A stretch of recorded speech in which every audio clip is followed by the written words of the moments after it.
अस्सलाम वालेकुम, क्या हाल है? ठीक ठाक है। मैं रियान हूँ, मैं एक हर्बलिस्ट हूँ, ब्यूटिशनिस्ट हूँ। मैं आप लोगों के लिए टिप्स और टोटके लाती हूँ। मैं एक बहन के लिए बना रही हूँ ये वीडियो। आई होप कि वो देख रही हूँ। और आप सब के लिए जिनकी ये सेंसिटिव स्किन है, पिंपल्स वाली स्किन है, पिगमेंटेड स्किन है, उन लोगों के लिए है ये मेडिकेटेड लोशन है और बीबी क्रीम है। हाँ, काफ़ी मैसेजेस के मैंने जवाब दिए, शायद उनको समझ नहीं आई, तो मैंने सोचा शॉर्ट सी वीडियो बना के मैं लगा देती हूँ तो आप लोगों को समझ आ जाए कि ये देख लें, ये मॉइस्चराइजिंग लोशन है सेफ्रॉन का। ठीक है, आप लोगों ने ये क्या करना है, आपने ये लेना है और सुबह के टाइम अप्लाई करने लेना है। रात को जो मैंने आपको मिस्ट बताए हैं वो अप्लाई कर लें, वैसलीन वो ग्लिसरीन वाला अप्लाई कर लें। बहुत अच्छा रिज़ल्ट आएगा दोनों को अगर आप लगाओगे तो। इसका बेसिकली ये है कि मॉइस्चराइजिंग लोशन है, अल्ट्रा मॉइस्चराइजिंग लोशन है, हाइड्रेटेड लोशन है। आप लोगों को इसको लगाने के बाद किसी भी चीज़ को लगाने की अपने फेस पे, अपने हाथों पे, पैरों पे ज़रूरत नहीं पड़ेगी।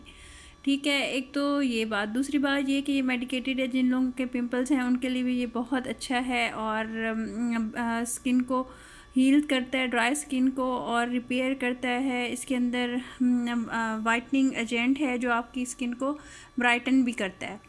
मुझे तो ये बहुत ही ज़्यादा सूट किया है, इसलिए मैं आप लोगों को भी ये रिकमेंड कर रही हूँ कि आप लोग ये ले लो। अगर आप लोग ले सकते हो तो ये मतलब थोड़ा सा महंगा है, महंगा इन अ सेंस कि जैसे आम क्रीम्स आप लोग 300-400 की, 700 की, ये तकरीबन आपको 800-900 की रेंज में मिलेगा, 1000 की। और ये भी इसकी बेबी बाम बेबी क्रीम है। ये इसका टेक्सचर भी ऐसे ही है जैसे आप बेबी फाउंडेशन लगाते हो, तो आप लोगों को ये लगाने के बाद और किसी चीज़ की भी ज़रूरत नहीं पड़ेगी। आपके सॉफ्ट कर देगा, ब्राइटर कर देगा, तमाम स्किन्स के लिए, कम्बिनेशन स्किन्स के लिए है। तो आप लोग सारे जिनकी ऑयली है या ड्राई है सब ये ले सकते हैं। 40 ग्राम होता है इसके अंदर।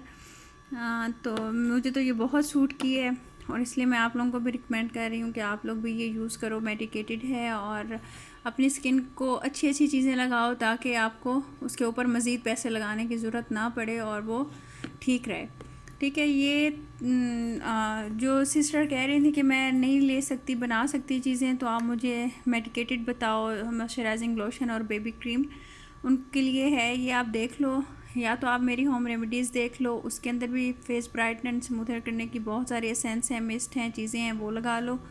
वो नहीं ले सकते हो तो एक ही चीज़ ले लो, सर्दियाँ हैं, इसको आप लोग यूज़ करो, ये भी बहुत अच्छी है। और ये ऐसे बेबी लोशन जो है, बेबी क्रीम, आप ये यूज़ करो, ये भी बहुत अच्छी है। ठीक है जी, दुआ में याद रखिएगा। अगर वीडियो अच्छी लगे तो मेरी सेहत के लिए दुआ कीजिएगा और सब खुश रहें, आबाद रहें। इंशाल्लाह फिर मिलेंगे कोई और अच्छी सी वीडियो के साथ। आप लोग मुझे कमेंट कर दिया करें जिस चीज़ की आपको ज़रूरत है ना, या आप लोगों को कोई प्रॉब्लम है तो मैं उस पर बनाऊँगी। अब एक सिस्टर थी, उनकी शादी होने वाली है, वो बहुत ज़्यादा मतलब मैसेजिंग पे उनसे बात हो रही थी कि उनको इशू था कि जब वो वैक्स करवाती हैं तो उनका प्रॉब्लम शुरू हो जाता है, इचिंग हो जाती है, दाने बन जाते हैं। फिर उन्होंने अंडर लेग्स, अंडर आर्म्स की बात की, तो उसको कैसे लाइटन करें। और वो मैं फिर ये सोच रही थी आप लोगों को एक वीडियो की शक्ल में बता दूं, क्योंकि हो सकता है कि ये प्रॉब्लम सबके साथ हो। और फिर मैं उनको बता दूं कि आप अगर किसी के साथ ये प्रॉब्लम है, इचिंग होती है, या दफड़ बन जाते हैं, या वो दाने बन जाते हैं स्किन पे, तो उनको कौन सी वैक्स यूज़ करनी चाहिए और क्या यूज़ करना चाहिए। ठीक है जी, इंशाल्लाह नेक्स्ट वीडियो कोशिश करूँगी इस पर बनाऊँ। आप लोग अपना सब ख्याल रखिएगा और दुआ में याद रखिएगा, मेरी सेहत के लिए बहुत दुआ कीजिएगा। सब खुश रहें, आबाद रहें, हंसते खेलते रहें और सब सेहतमंद रहें। आमीन। अल्लाह हाफिज़।